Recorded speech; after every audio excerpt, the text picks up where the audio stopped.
नमस्कार। मैं आपका दोस्त राइटर विशाल सम्राट आप लोगों को हाथ जोड़कर प्रणाम करता हूँ। आज की कहानी शुरू करने से पहले मैं आपको इस कहानी की जो नायिका है उसके बारे में इंट्रोडक्शन दे दूँ। तो मैं आपको बता दूँ, ये है बबली मिश्रा। बबली मिश्रा बहुत ही साहसी और निडर लड़की है जो अपनी बात बखूबी हर किसी के आगे रखने में सक्षम होती है। बबली मिश्रा का एक बहुत बड़ा लक्ष्य होता है, बहुत बड़ा एम होता है। उस एम और उस लक्ष्य को लेकर बबली मिश्रा जागरूकता फैलाना चाहती है। मैं आपको बता दूं, बबली मिश्रा एक बहुत ही सुंदर और खूबसूरत लड़की होती है। बबली मिश्रा का एक लक्ष्य होता है जिस पर वो बहुत ही साहस के साथ और निडरता के साथ और जुनून के साथ कार्य करना चाहती है। तो चलिए चलते हैं इस कहानी की ओर। सुबह का वक्त है। एक बड़ा सा तालाब के किनारे से एक रोड जा रहा होता है। सूरज उग रहा होता है और एक स्कूटी पर एक लड़की एक गांव की ओर जा रही होती है। लड़की का नाम वही यानी कि बबली मिश्रा होता है। बबली मिश्रा जैसे जैसे गांव की ओर बढ़ती जाती है, हमारा कैमरा उसको फॉलो करता है। कभी उसकी आंखें, कभी उसके लिप्स, कभी उसके बाल, कभी उसके कान का झुमका। गांव की ओर बबली मिश्रा बढ़ती जाती है तो गांव के कुछ बच्चे बबली मिश्रा के स्कूटी के पीछे भागने लगते हैं और पदोरी दीदी कहकर उसको चिढ़ाने लगते हैं। पदोरी उनको इग्नोर करती हुई, यानी कि बबली मिश्रा उनको इग्नोर करती हुई उस गांव की ओर बढ़ती जाती है। गांव में अंदर जाने के बाद कुछ लोग सुबह के वक्त में दातून कर रहे होते हैं और कुल्ला कर रहे होते हैं। कुछ लोग बबली को देखकर अजीब सी मुस्कुराहट देते हैं।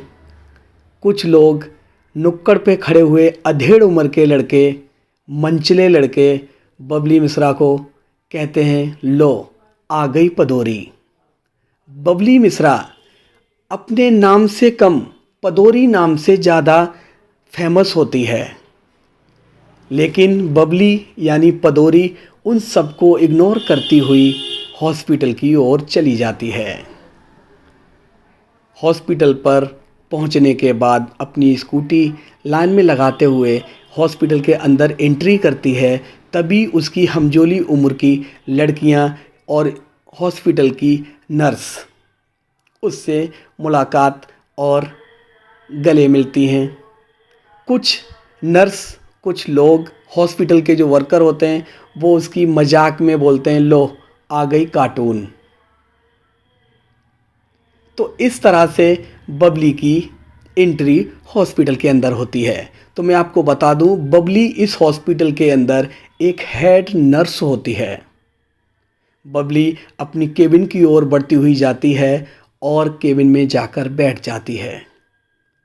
बैठने के बाद बबली देखती है कि लाइन में कुछ महिलाएं हैं, कुछ लड़कियां हैं और कुछ हमारी बुजुर्ग दादियां, जिनसे बबली मिश्रा मिलती है और उनको परामर्श देती है, यानी कि जो उनके पर्चे देखने के बाद उनको दवाइयाँ कैसे खानी है, किस टाइम खानी है, उसके बारे में बताते हुए वो अपना एम, जो उसका लक्ष्य होता है, उसके बारे में भी बताना चाहती है।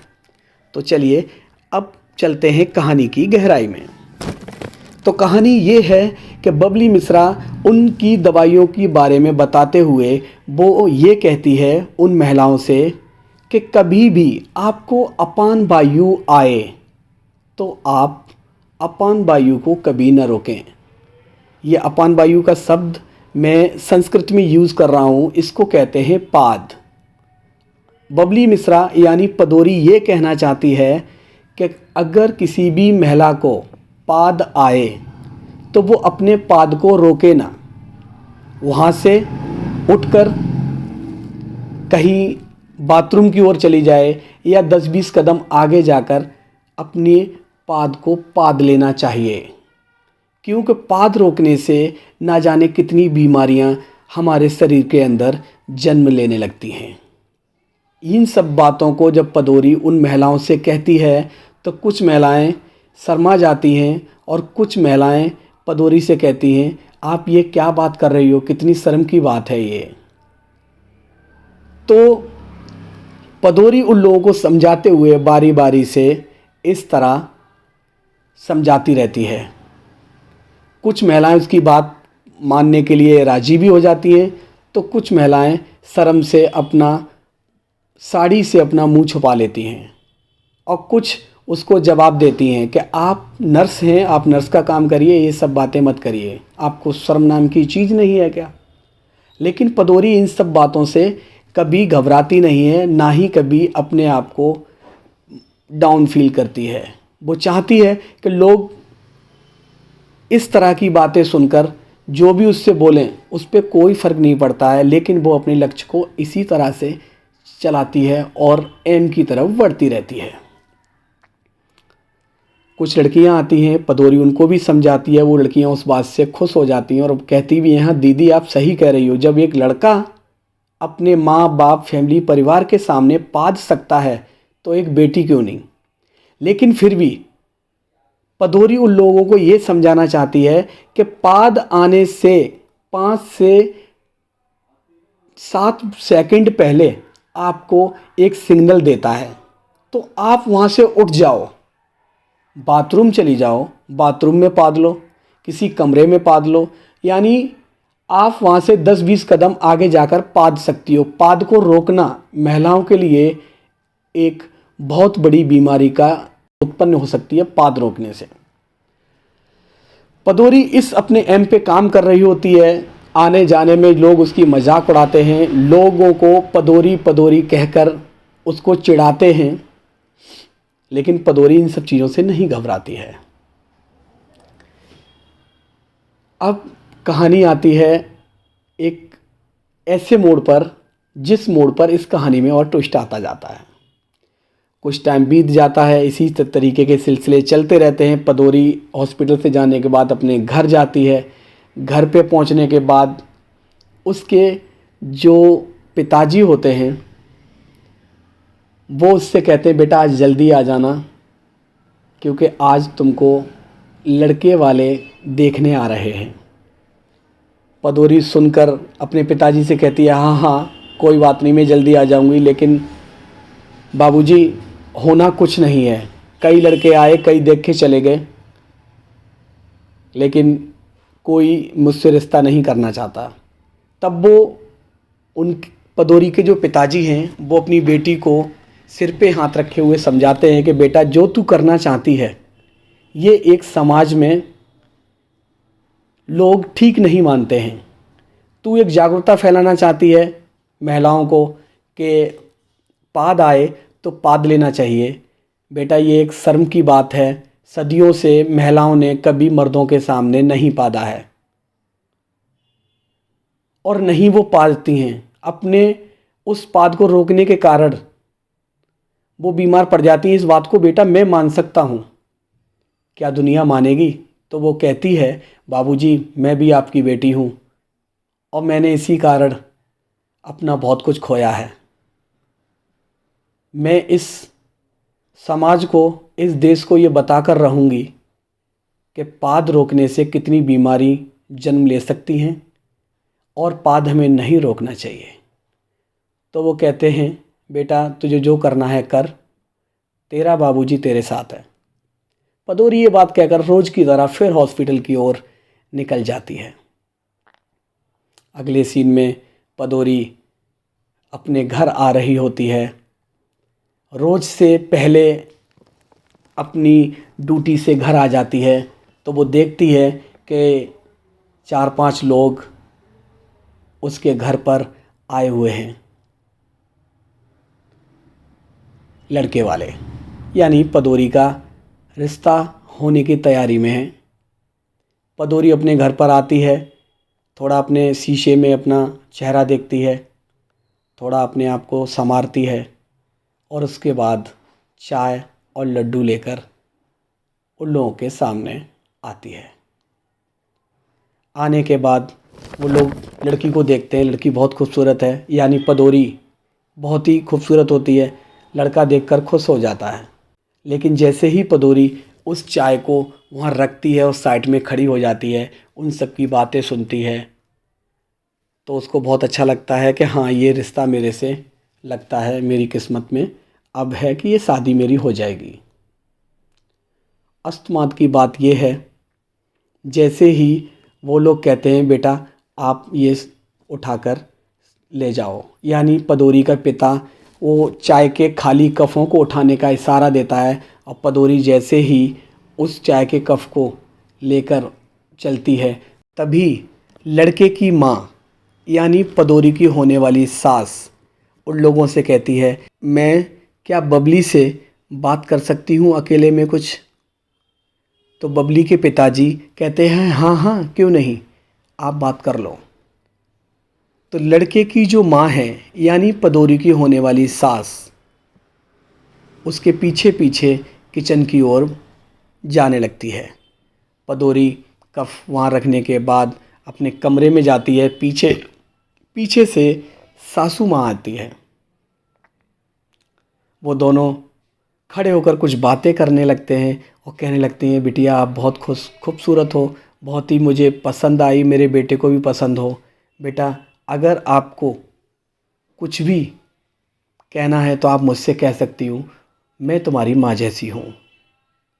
तभी पदोरी के पेट में एक खड़खड़ाहट की आवाज़ आती है और पदोरी अपने टॉयलेट की तरफ जाने लगती है। पदोरी टॉयलेट की ओर जाते ही अपना दरवाज़ा बंद करती है और वो बाथरूम यानी टॉयलेट के अंदर पाद देती है। उस पाद की आवाज़ खड़ी हुई कमरे में लड़के की माँ यानी पदोरी की होने वाली सास सुन लेती है। पदोरी जब बाहर निकल के आती है तो बोलती है, हाँ जी बोलिए। तो कहते बोलना क्या है, आपको शर्म नाम की चीज़ नहीं, क्या कोई इतनी ज़ोर से पादता है? तुम पढ़ी लिखी लड़की हो और सुना है कि तुम नर्स भी हो, तुम कैसी लड़की हो, तुम्हें शर्म नाम की चीज़ नहीं कि मैं यहाँ पे खड़ी हूँ और तुमने इतना ज़ोर से पाद दिया? क्या तुम्हारे माँ बाप ने कुछ सिखाया नहीं? तभी पदोरी कहती है, बस यही कारण है कि मैं ये रिश्ता तोड़ रही हूँ। मैं नहीं चाहती कि आपकी मैं बहू बनूँ, क्योंकि पदोरी सब कुछ बर्दाश्त कर सकती है, लेकिन उसके लक्ष्य के बीच में कोई अगर आएगा तो पदोरी को ये वो पसंद नहीं आता है। पदोरी की बातें सुनकर पदोरी की जो होने वाली सास थी वो बाहर जाती है और लोगों से कह देती है, चलो हमें ये रिश्ता नहीं करना है, लड़की को शर्म नाम की चीज़ नहीं, और वो मेरे सामने ही पाद दी, उसको क्या कुछ सिखाया नहीं? तभी पीछे से पदोरी आ जाती है। वो बोलती है, हाँ हाँ ठीक है, आप लोग कृपया कर कर हमारे घर से चले जाइए। आप इस रिश्तों को मंजूर करें या ना करें, लेकिन मैं कभी मंजूर नहीं कर सकती। आप जा सकते हैं। तभी लड़के वाले वहाँ से निकल जाते हैं। पदोरी के पिता पदोरी से कहते हैं, बिटिया अब मेरी उतनी उम्र नहीं रह गई कि मैं तुम्हारे लिए और कुछ समय निकाल सकूं। न जाने कब मेरा बुलावा आ जाए और मैं राम नाम सत्य में विदा हो जाऊं इस घर से। पदोरी ये बातें सुनकर उसकी आंखों में आंसू आ जाते हैं। वो कहती है, बाबूजी ऐसा कुछ भी नहीं होगा, क्योंकि आपकी बेटी एक दिन अपने लक्ष्य में कामयाब होगी, कुछ भी हो जाए। हाँ, रोज़ की तरह पदोरी सो जाती है। सुबह होता है, पदोरी तैयार होकर फिर हॉस्पिटल जाती है। पदोरी बहुत मुरझाई हुई, उदास होती है। हॉस्पिटल में जाती है, ना किसी से ठीक से बात करती है। लोग उसको देखकर समझ जाते हैं कि कुछ ना कुछ पदोरी को टेंशन है। तो उसकी कुछ सहेलियां होती हैं, वो उससे कहती हैं क्या बात हो गई? तो वो कहती है कुछ नहीं, बस ऐसे ऐसे। फिर वो अपने बारे में बताती है कि कल मुझे लड़के वाले देखने आए थे और मेरे पाद की वजह से उन्होंने रिश्ता तोड़ दिया, यानी बात तोड़ दी। इस बात को सुनकर वो भी कहती है, बबली तू भी पागल है क्या? तू भी न जाने कैसी जिद लेके बैठी हुई है। इस जिद से क्या होने वाला है? कुछ भी नहीं होगा। वो कहती है तुम चिंता ना करो, तुम बस मुझे मेरे साथ रहो, मेरा साथ दो। मैं एक दिन पूरे देश में ये समझा के रहूँगी कि पाद रोकना महिलाओं के लिए कितना कष्टदायक होता है और कितनी बीमारी को जन्म देता है। अगले सीन में ये होता है कि सामने से एक 4 व्हीलर गाड़ी आ रही है। उस गाड़ी में से एक ऑफिसर उतरता है। ऑफिसर उतरने के बाद हॉस्पिटल की ओर बढ़ता है।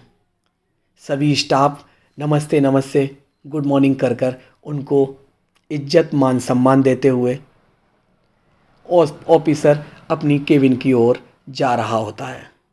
तभी पीछे से कुछ लोग कहते हैं, ये हैं हमारे अब नए डॉक्टर। ये नए डॉक्टर साहब आए हैं आने वाले समय में। अब हम सब इन डॉक्टर साहब के हिसाब से ही चलेंगे। पुराने डॉक्टर का तबादला हो जाता है, नया डॉक्टर की एंट्री हो जाती है और वो ही नया डॉक्टर इस फिल्म का हीरो होता है। तो कहानी ये है कि जो नए डॉक्टर साहब जो आए हैं हॉस्पिटल के अंदर, वो सभी नर्स और अपने स्टाफ से मिलते हैं, सबको बधाइयाँ देते हैं, सब लोग उनको बधाइयाँ देते हैं और रोज़ की तरह काम फिर से शुरू हो जाता है। हेड नर्स डॉक्टर साहब से जब मिलती है तो बहुत ही निडरता और अब खुलकर बात रखने में कामयाब होती है। मैं आपको बता दूं कि नया डॉक्टर साहब भी बहुत ही दिलखुश और फ्री माइंड वाले व्यक्ति होते हैं जो इस फिल्म के हीरो हैं। पदौरी उन डॉक्टर साहब से मिलकर काफ़ी खुश होती है। डॉक्टर साहब काफ़ी स्मार्ट भी होते हैं, बहुत अच्छा लुक होता है और वो पदौरी को देखकर उनको भी लगता है काफ़ी अच्छी हमारे स्टाफ के लोग हैं।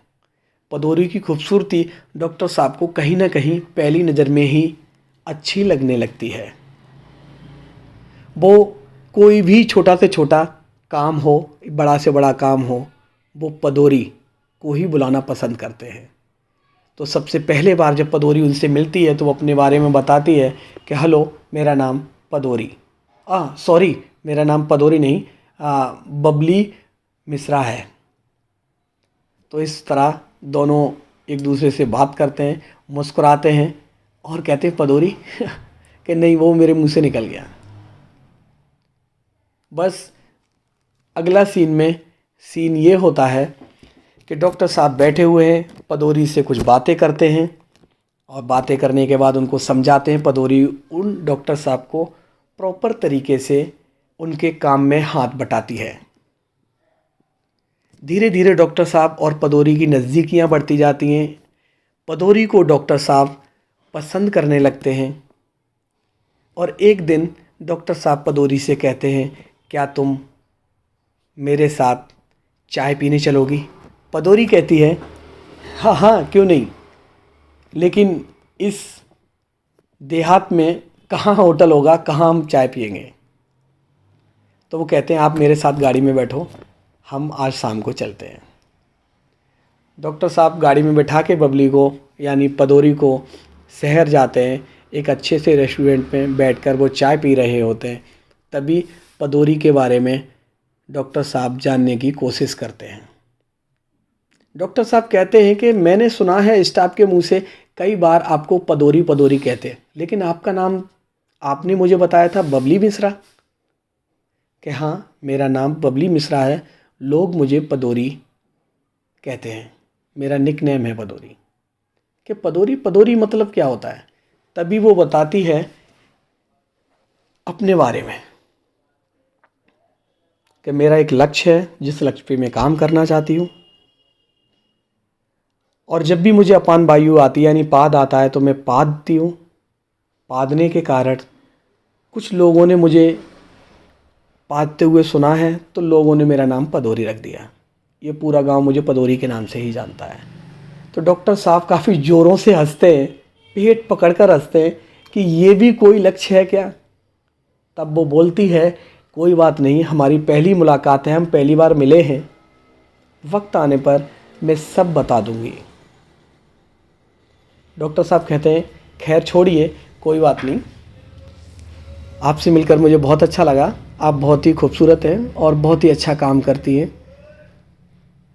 तो पदौरी भी नज़रें नीचे झुकाकर उनको बोलती है कि अच्छे लोग मुझे अच्छा समझते हैं, लेकिन कुछ लोग मुझे गलत समझते हैं। आप अच्छे हैं, इसीलिए मुझे आप अच्छा समझ रहे हैं। दोनों में वार्तालाप होता है और वो अपने अपने घर चले जाते हैं।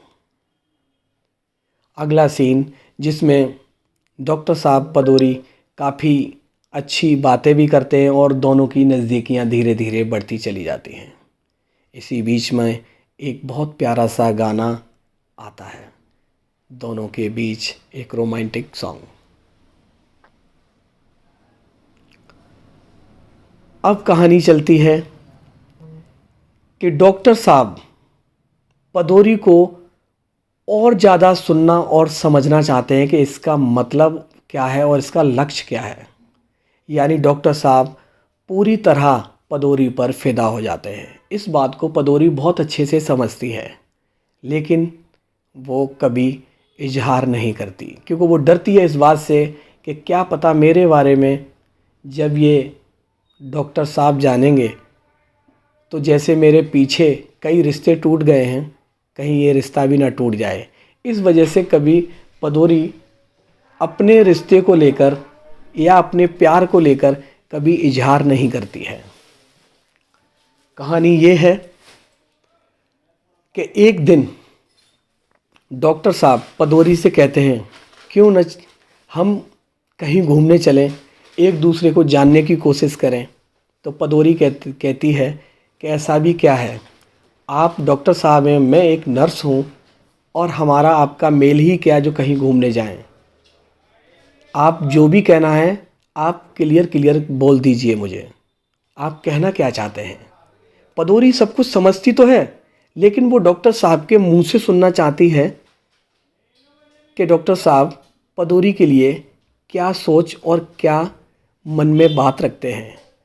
तो डॉक्टर साहब भी अपनी हिम्मत जुटाते हुए पदौरी से कह देते हैं कि मुझे आप पसंद हो, मैं तुम्हें प्यार करता हूँ, क्या मुझसे शादी करोगी।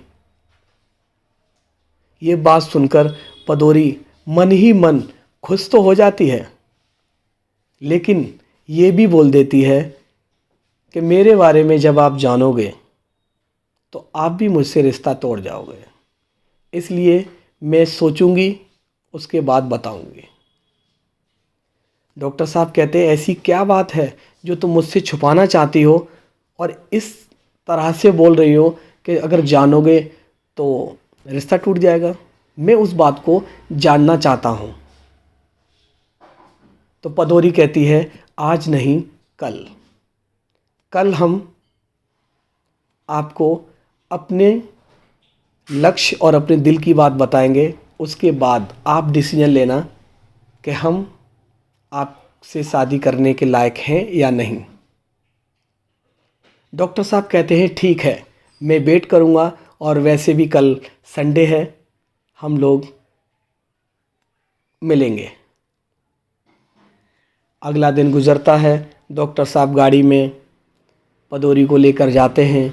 एक ऊंची ऊंची पहाड़ियाँ जहाँ पर पदौरी और डॉक्टर साहब अकेले होते हैं, वहाँ पे तीसरा कोई नहीं होता। एक ऊंची सी पहाड़ी पर दोनों बैठकर बातें करने लगते हैं। बातें करते करते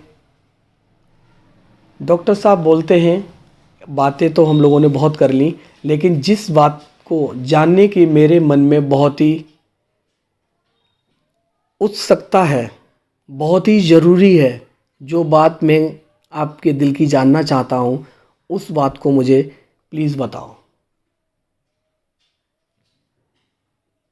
तो पदौरी उस बात को बताने लगती है जो उसका लक्ष्य होता है।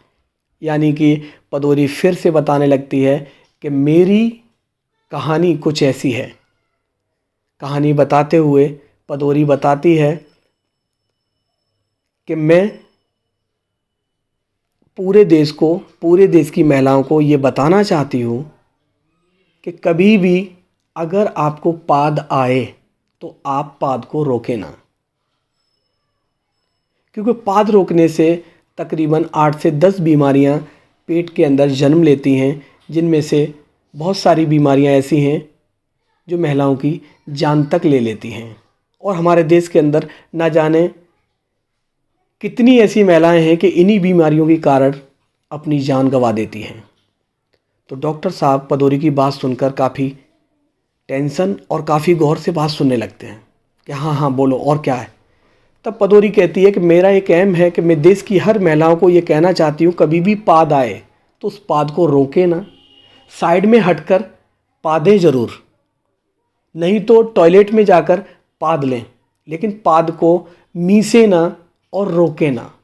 मीसने से रोकने से पाद हमारी पेट के अंदर रह जाता है और वो गैस के रूप में कहीं ना कहीं हमारे कभी दिमाग पर, कभी हमारे शरीर के किसी हड्डी के अंदर, कभी किसी नसों के अंदर, कभी हमारे आँखों में भी दर्द कर देता है। इस वजह से काफ़ी महिलाएं परेशान होती हैं। बीमारी महिलाओं को सबसे ज़्यादा पेट की होती है, और पेट की बीमारी इसलिए होती है कि महिलाएं पाद को अक्सर रोकती हैं। ये बात सुनकर डॉक्टर काफ़ी मुस्कुराहट के साथ कहते हैं कि क्या आपकी सोच है, इस सोच को मैं सलाम करता हूँ, और इसमें टेंशन वाली बात क्या है। आप बोल रही हो, बिल्कुल अच्छा बोल रही हो बबली। पदोरी की और हिम्मत बढ़ जाती है डॉक्टर साहब की बात सुनकर। पदोरी अपनी बात को और संक्षेप में डॉक्टर साहब को बताने लगती है। डॉक्टर साहब पदोरी की बात सुनकर ये बोलते हैं, आखिर ये बात और ये आइडिया, ये लक्ष्य आपको कैसे माइंड में आया, कैसे सूझा, यानी कैसे आपको ये आइडिया आया। तब पदोरी ने बताया कि जब मैं 7-8 साल की थी तभी कहानी फ्लैशबैक में चली जाती है। ये बात सुनकर कहानी फ्लैशबैक में चली जाती है। 7-8 साल की पदोरी होती है और पदोरी की माँ काफ़ी बीमार रहती है पेट की गैस के कारण। पेट की गैस की वजह से पदोरी की माँ की मौत हो जाती है, माँ का प्यार छिन जाता है। लेकिन पदोरी 7-8 साल की होने के कारण उसको इतना ज़रूर पता होता है कि मेरी माँ की जो मृत्यु हुई है वो किसके कारण हुई है। पदोरी धीरे धीरे जब बड़ी होती है, स्कूल में पढ़ने जाती है, जब वहाँ से आती है, जब काफ़ी अच्छी एज हो जाती है, पदोरी जब 15-16 साल की होती है तो अपनी माँ की रिपोर्टों को पढ़ते पढ़ते रोने लगती है। वो उसी दिन से सोच लेती है कि मैं देश के अंदर और किसी माँ बहन को ऐसे मरने नहीं दूंगी। मैं ज़्यादा से ज़्यादा जागरूकता फैलाऊंगी कि इस गैस की वजह से महिलाओं की मौत भी हो जाती है। पदोरी की माँ इसी गैस के कारण ख़त्म हो जाती हैं। मोटी आंत जो होती है पेट के अंदर, उसमें कैंसर हो जाता है। पदोरी उन रिपोर्टों को लेकर एक डॉक्टर से मिलती है। डॉक्टर उस रिपोर्टों को पढ़ने के बाद बताते हैं कि जो महिलाएं खान पान ठीक से ना रखती हैं, समय से खान पान ना खाना, दूसरा पेट में गैस होना, महिलाएं अक्सर पेट में गैस होती है तो वो पादती नहीं है, क्योंकि वो किसी न किसी के सामने होती हैं तो वो अपने पाद को रोकती हैं, और या फिर बहुत ही फुसुक के पादती हैं। फुसुक के पादने के कारण महिलाओं को पाद खुलकर ना आता है, और वो ही पाद कहीं ना कहीं उनको बीमारी का कारण बन जाता है। पदोरी डॉक्टर से और भी सलाह करती है तो पता चलता है कि पाद रोकने से महिलाओं को कई बीमारियां हो जाती हैं। कि आपकी माँ जो एक्सपायर हुई हैं, यानी जो ख़त्म हुई हैं, उसकी वजह थी कहीं ना कहीं ये गैस ना होती तो आपकी माँ को कैंसर ना होता, और कैंसर ना होता तो आपकी माँ नहीं मरती। रोते हुए पदोरी अपनी उस फाइल को फोल्ड करती है, लेकिन सोचती है और उसके बाद डॉक्टर से पूछती है कि डॉक्टर साहब, क्या हम इस पाद को लेकर, इस गैस को लेकर कोई मुहिम चला सकते हैं। तो डॉक्टर साहब हंसते हुए कहते हैं, मैं एक डॉक्टर हूँ, मैं इसके बारे में क्या बता सकता हूँ। बस पदोरी अपने घर लौट आती है और सोचने लगती है कि ऐसा क्या किया जाए जिससे देश के अंदर जितनी भी हमारी माताएं बहनें हैं उनको इन बीमारियों से और इस प्रॉब्लम से बचाया जाए। तभी पदोरी निर्णय लेती है, क्यों न मैं हॉस्पिटल के अंदर एक नर्स का काम करूं, नर्स बन जाऊं, जिससे मैं ज़्यादा से ज़्यादा महिलाओं को मिलूंगी और जागरूकता फैलाने में कामयाब भी हो जाऊंगी। लोगों को मैं अपनी दिल की बात भी बता सकती हूँ महिलाओं को। बस वहीं से पदोरी एक नर्स का कोर्स करने लगती है और नर्स बन जाती है। नर्स बनने के बाद पदोरी उस गांव में आ जाती है जिस गांव में वो हॉस्पिटल है। कहानी फिर वापस फ्लैशबैक से उसी पहाड़ियों पे आ जाती है जहाँ पर पदोरी और डॉक्टर साहब बैठे होते हैं। पदोरियों के आंखों में आंसू, उन आंसुओं को डॉक्टर साहब पहुँचते हुए बोलते हैं कि आपकी कहानी सुनने के बाद मुझे भी लगा कि मुझे आपका साथ देना चाहिए बबली। तुम्हारी कहानी सुनने के बाद मेरा भी कलेजा कांप उठा है। तुम्हारे इतनी अच्छी माइंड, इतनी अच्छी सोच को मैं सलाम करता हूँ। और पदोरी में इस बात को कहता हूँ, तुमने मुझसे कहा था ना कि मेरी कहानी सुनने के बाद आप डिसीजन लेना आपको मुझसे शादी करनी है या नहीं। मैं कहता हूँ मेरी बीवी बनोगी तो तुम ही। मैं तुमसे शादी करूँगा करूँगा करूँगा, क्योंकि इतनी अच्छी सुलझी हुई लड़की इतनी अच्छी सोच लेकर इस देश में एक जागरूकता फैलाने का काम कर रही है, तो मैं उसका साथ क्यों नहीं दूंगा। मैं तुम्हारा साथ इस मुहिम के साथ साथ इस जीवन, इस जन्म में भी साथ देना चाहता हूँ। पदोरी की आंखों में डॉक्टर साहब देखते हैं और पदोरी डॉक्टर साहब की बात सुनकर उनके गले लग जाती है और दोनों एक दूसरे से प्यार करने लगते हैं। यहाँ पर एक गाना। अगला सीन है कि डॉक्टर साहब और पदोरी शादी करते हैं एक मंदिर में। मंदिर में शादी कर लेते हैं। शादी करके पदोरी उनके पैर छू लेती है और पैर छूकर वो कहते हैं कि चलिए चलते हैं अपने घर। तब डॉक्टर साहब पदोरी को बिठाकर अपने गांव ले जाते हैं और उस गांव के अंदर जब पदोरी की एंट्री होती है तो भूचाल आने वाला संकेत आता है। तो चलिए कहानी आगे बढ़ाते हैं। कहानी ये होती है कि डॉक्टर साहब पदोरी को अपने गांव ले जाते हैं। डॉक्टर साहब का गांव काफ़ी दूर होता है, काफ़ी विकसित गांव होता है, काफ़ी अच्छा गांव होता है। उस गांव के अंदर काफ़ी बेहतरीन घर, वाइट कलर का घर, एक हवेली नुमा घर होता है। उस घर में जाके जब वो गाड़ी रुकती है, पदोरी और डॉक्टर साहब बाहर निकलते हैं तो सामने देखते हैं कि गांव के कुछ लोग बैठे हुए हैं फरियाद लेकर, और सामने बैठी हुई हैं डॉक्टर साहब की माँ। डॉक्टर साहब की माँ शकुंतला उस गांव की विधायक होती हैं, उस एरिया की विधायक होती हैं। अपने बेटे को दूल्हे के रूप में देखकर, गले में मालाएं देकर दोनों की, वो कुछ क्रोधित तो होती हैं और उन लोगों को बोल देती हैं कि आप लोग अभी जाओ, हम बाद में बात करेंगे। जो कुछ लोग बैठे हुए होते हैं वो वहाँ से चले जाते हैं और तभी डॉक्टर साहब और बबली यानी पदोरी जाकर शकुंतला जी के पैर छूते हैं। पैर छूते हैं तभी शकुंतला जी जो उस एरिया की विधायक होती है काफ़ी नाराज़ हो जाती हैं और नाराज़ होने के बाद कहते हैं, ये मैं क्या देख रही हूँ, मुझे साफ साफ बताओ।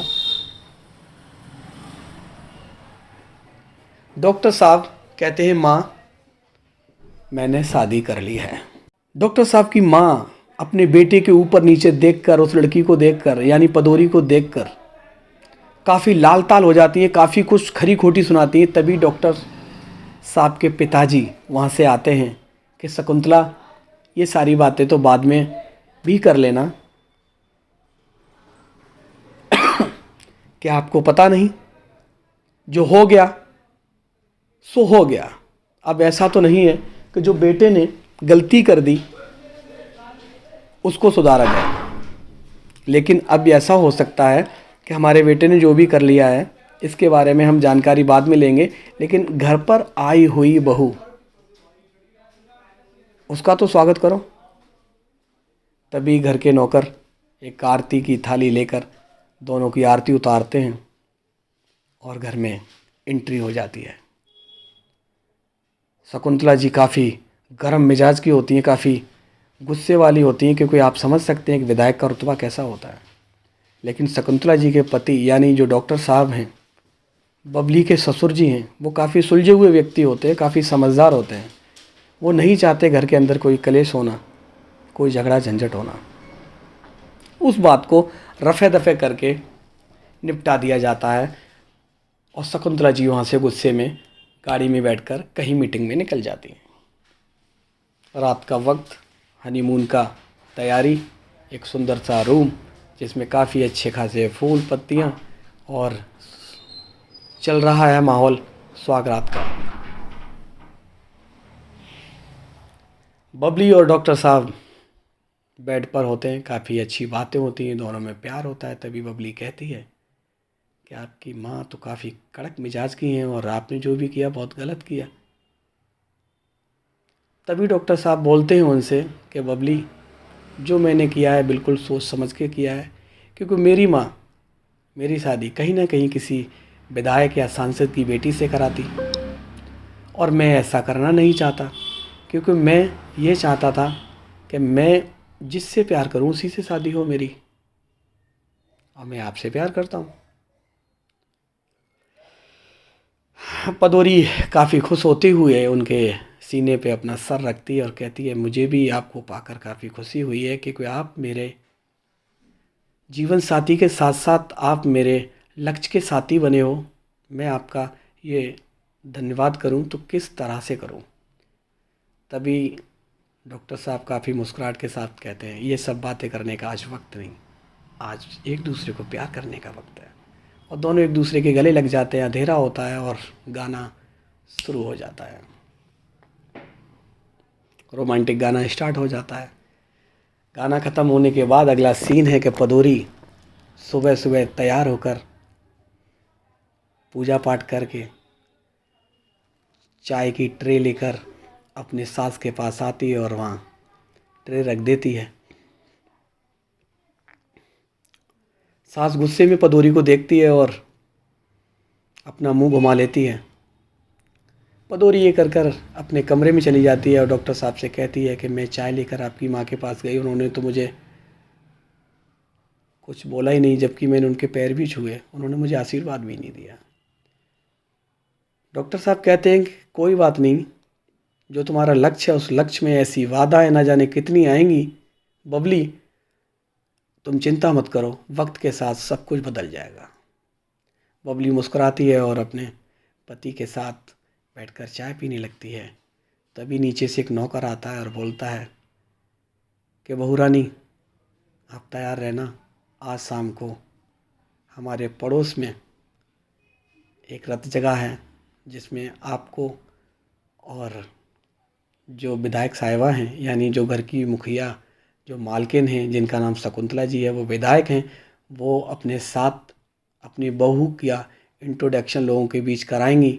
यानी उनको निमंत्रण दिया हुआ होता है और घर के बगल में ही एक बहुत अच्छा प्रोग्राम हो रहा होता है और वहाँ एक शादी का समारोह है, उसमें बुलाया जाता है, तो वो बहू को भी बुलाया जाता है। वो कहती है ठीक है। रथ जगह की तैयारी चल रही है। लेडीज़ संगीत जिसको बोलते हैं, लेडीज़ संगीत होने वाला है और वहाँ पे विधायक साहिबा यानी शकुंतला जी बैठी हुई हैं, सारी गांव की लेडीज़ें हैं, उनके बीच में ये बहू है यानी पदोरी है। सभी लोग मिलकर काफ़ी अच्छा माहौल होता है और वहाँ गाना बजाना लेडीज़ संगीत का होता है। उसमें एक बहुत प्यारा सा लेडीज़ गीत ख़त्म होने के बाद जैसे ही कुछ महिलाएं बैठी हुई हैं और तभी पदोरी को पाद आता है। पदोरी निर्लज्जता के साथ पदोरी वहाँ पर पाद देती है। उस पाद की आवाज़ सुनकर बाकी की महिलाएं पदोरी की काफ़ी इंसल्ट करती है। क्या अकल नहीं है आपको? आप कहाँ बैठी हैं और पाद रही हैं यहाँ पर? तभी पदोरी उनसे कहती है कि क्या तुमको अकल नहीं है? क्या तुमको पाद नहीं आता है? क्या हाँ हाँ आता है ना। वो महिलाएं कहती हैं आता है, लेकिन मैं तुम्हारी तरह इतनी बदतमीज नहीं जो इतनी ज़ोर से पादूँ। मैं ठुसक के पादती हूँ, आवाज़ नहीं आने देती। तो पदोरी यही कहती है, यही तो आपकी प्रॉब्लम है कि आवाज़ नहीं आने देती हो। जब हम सब महिलाएं महिलाएं होकर यहाँ पर बैठे हैं और पाद आ गया, उसको मैंने पाद दिया तो इतना बड़ा पहाड़ तो नहीं तोड़ दिया, यह पहाड़ तो नहीं गिर गया। बाकी की महिलाएं पदोरी का चेहरा देखकर काफ़ी आश्चर्य की नज़र से उस पदोरी को देखती हैं। कुछ हंसने लगती हैं, कुछ अपना मुंह ढकने लगती हैं। और ये बात शकुंतला जी के कान में पहुंच जाती है। शकुंतला जी बहुत ही गुस्से में अपनी बहू को कहते हैं, अपना मुंह बंद रख, अकल नाम की तुझे चीज़ नहीं, तूने यहाँ आकर इस तरह की हरकत की है। क्या यही तेरे माँ बाप ने तुझे संस्कार दिए थे? बहू की काफ़ी बेइज्जती वहाँ पे शकुंतला जी करती हैं। शकुंतला जी माने पदोरी की सास अपनी ही बहू की बेइज्जती पूरे गांव की महिलाओं के साथ कर देती हैं। पदोरी रोकर वहाँ से घर आ जाती है और सभी महिलाएं अपने अपने घर चली जाती हैं। घर में आने के बाद शकुंतला जी ड्राइंग हॉल में टहल रही हैं और काफ़ी गर्म मिजाज, काफ़ी गर्म गुस्से में हैं। तभी आवाज़ लगाती हैं अपने बेटे को, बेटा माने डॉक्टर साहब, देव कहाँ है, नीचे आ। तभी देव नीचे आते हैं और पीछे पीछे पदोरी भी। तूने किसको लाकर हमारे घर में खड़ा कर दिया? ये इज्जत, ये मान और ये सम्मान मैंने किस तरह से पाया है, और तेरी बीवी ने झट से सब कुछ बर्बाद कर दिया। पूरे गांव, पूरे अड़ोस पड़ोस की महिलाओं के अंदर इतनी हिम्मत नहीं कि मेरे सामने कोई बात कर सके, और तेरी बीवी के कारण मैंने ये सब जलीलता और नीचा देखना पड़ा है। बहुत कुछ डायलॉग होते हैं यहाँ पर, बहुत सारी बातें होती हैं। उसी टाइम डॉक्टर साहब कहते हैं, माँ जो हो गया वो हो गया, मेरी बीवी की से जो गलती हुई है उसकी मैं माफ़ी मांगता हूँ, लेकिन माँ आपने जो भी किया ये अच्छा नहीं किया, अपनी बहू की बहुत बेइज्जती की। ये बेइज्जती वाली बात नहीं थी। तेरी बीवी को शर्म नहीं, किसी की भी सामने पाद देती है। पादने के कारण मेरी कितनी बेइज्जती हुई है, इसको अकल नहीं है। कभी महिलाएं कभी पादते सुना है तूने? कि यही तो प्रॉब्लम है माँ, कि यही प्रॉब्लम है। मतलब क्या कहना चाहता है? तभी दोनों बाप, मतलब बाप बेटे एक तरफ बोल रहे होते हैं और सास यानी विधायक साहिबा शकुंतला जी अपनी बात रखती हैं। काफ़ी गुस्सा गुस्सी होने के कारण डॉक्टर साहब अपनी बीवी को लेकर ऊपर कमरे में चले जाते हैं और विधायक साहिबा गुस्से में कहती हैं कि कुछ न कुछ सोचना पड़ेगा और इस लड़की को मैं अपने घर में रहने नहीं दूंगी। अगले सीन में डॉक्टर साहब और पदोरी एक बेड पर बैठकर डिस्कस कर रहे होते हैं काफ़ी टेंशन में कि बताइए अब क्या होगा, आपकी माँ तो हमें इस घर में लगता रहने भी न देंगी। तभी डॉक्टर साहब कहते हैं, आप एक मेरे लिए चाय लेके आओ और बाकी की आइडिया मैं सोचता हूँ कि आगे का स्टेप क्या करना होगा। तुम चिंता मत करो, जब मैंने तुम्हारा हाथ थामा है तो तुम्हारा साथ भी दूंगा और इस मुहिम में तुम्हारी जीत भी होगी। बबली इस बात को सुनकर अपने पति के गाल पर एक किस करती है और चली जाती है किचन की ओर और बनाने लगती है चाय। चाय बनाकर बबली यानी पदोरी अपने पति डॉक्टर साहब को जब देती है, तभी डॉक्टर साहब कहते हैं, तुम भी पियो। दोनों चाय पीने लगते हैं, दोनों में बातें होती हैं। फिर डॉक्टर साहब कहते हैं, तुम चिंता ना करो, जो मैं कहता हूँ अब तुम वो करो। बबली यानी पदोरी कहती है, क्या? कि तुम मुझ पर और मेरी माँ पर केस कर दो। ये बात सुनकर बबली काफ़ी टेंशन में हो जाती है कि ये तुम क्या कह रहे हो।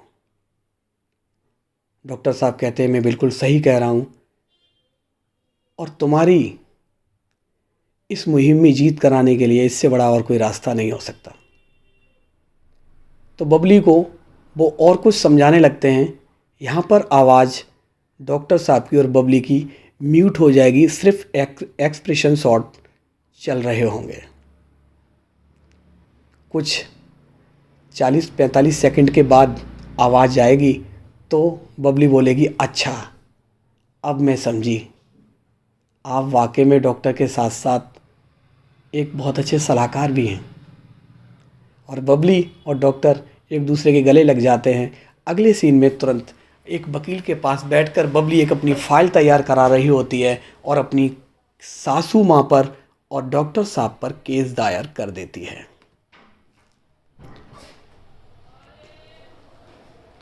केस दायर होता है, दोनों पक्ष के वकील खड़े होते हैं, जज साहब सामने बैठे होते हैं। कटघरे में बबली खड़ी है, एक कटघरे में बबली की सास यानी शकुंतला जी खड़ी हैं। वकील मुस्कुराहट के साथ बोलते हैं कि जज साहब, इस केस की जो बुनियाद है वो है पाद के ऊपर। यानी एक बहुत ही कॉमेडी सीन। इस बात को सुनकर डॉक्टर साहब भी काफ़ी मन ही मन खुश हो रहे होते हैं और जज साहब सामने बैठकर हल्की मुस्कुराहट के साथ फाइल को पढ़ रहे होते हैं।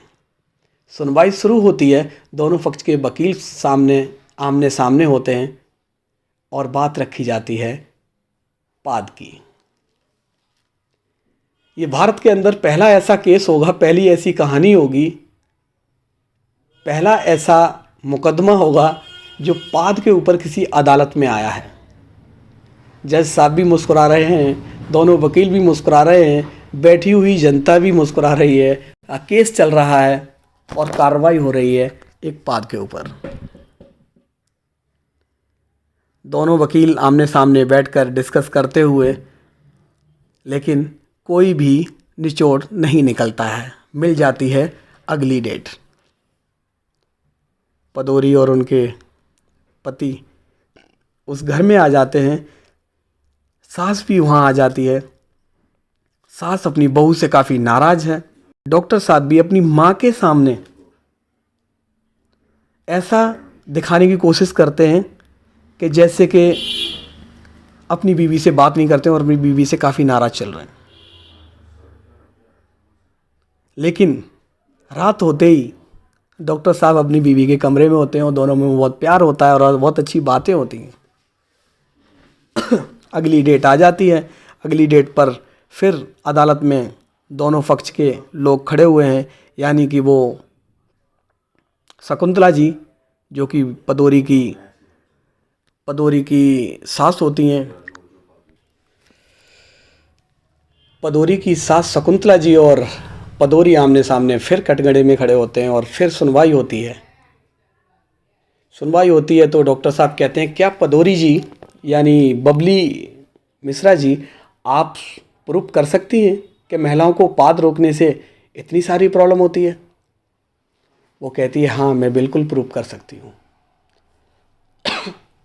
तभी एक MBBS डॉक्टर को बुलाया जाता है जो एक महिलाओं की डॉक्टर होती हैं, डॉक्टर अरुणा जी कटघरे में खड़े होकर बोलती हैं पदौरी के पक्ष में कि हाँ, पाद रोकने से 8 से 10 बीमारियां जन्म लेती हैं जो महिलाओं के अंदर काफ़ी घातक साबित हो जाती हैं। पाद रोकने से महिलाओं को ना तो पीरियड टाइम से आते हैं, उनको सिर में दर्द रहता है, उनके पेट में दर्द रहता है, वो